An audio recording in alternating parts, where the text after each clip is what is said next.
Hi friends. Actually నాకు చేపలు తినాలనిపించింది. అయితే మా ఫ్రెండ్కి చెప్పానమాట ఇలాగా. అదేంటి టిమ్మూరులో ఉంటుంది. అంటే మా దగ్గర నుంచి నేను ఉండేది క్రైస్ట్ చర్చ్ కదా, ఇక్కడ నుంచి 170 కిలోమీటర్స్ అనమాట. అయితే నాకు చేప కుక్ చేయడం రాదు, కానీ యూట్యూబ్లో చూసి చేసుకోవచ్చు. కాకపోతే నేను ఎలాగని చెప్పాను అన్నమాట, నాకు అలా చేపలు తినాలనిపిస్తుంది అనకన్నా అవునా అని చెప్పేసి సడన్గా అన్నమాట. సరే అని చెప్పేసి నేను మామూలుగా నా పని ఉన్నాను. నేను చేపలు కూడా కొనలే యాక్చువల్లీ. ఆడే సడన్గా బయలుదేరిపోయాడు. వస్తూ నా కోసం చేపలు కొని తెచ్చాడు. సడన్గా ఫోన్ చేశాడు, నేను బయట నుండి డోర్ తీయని చెప్పేసి. చూడండి, నా కోసం చేపలు తెచ్చి కుక్ చేసి అంటే చేస్తున్నాడు కుకింగ్. ఇంకా నేనైతే వీడియో తీస్తాను, తెలియదు ఇంకా.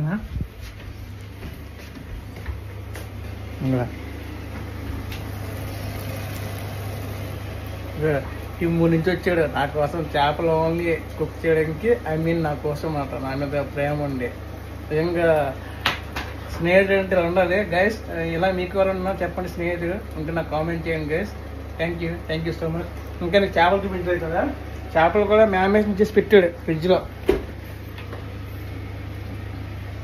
పెట్టడా చూసారా, అదే మొత్తం కట్ చేసాడు, పట్టు అడిగేసాడు. మొత్తం చింతపండు కడిగేసి మొత్తం అంతా ఇంకా జంతుకే ఇంకా పప్పట్లే. అలా టీవీ ఓజీ సాంగ్ చేసుకొని అలా చేస్తున్నాడు. See guys, thank you so much. Climate మటుకు సూపర్.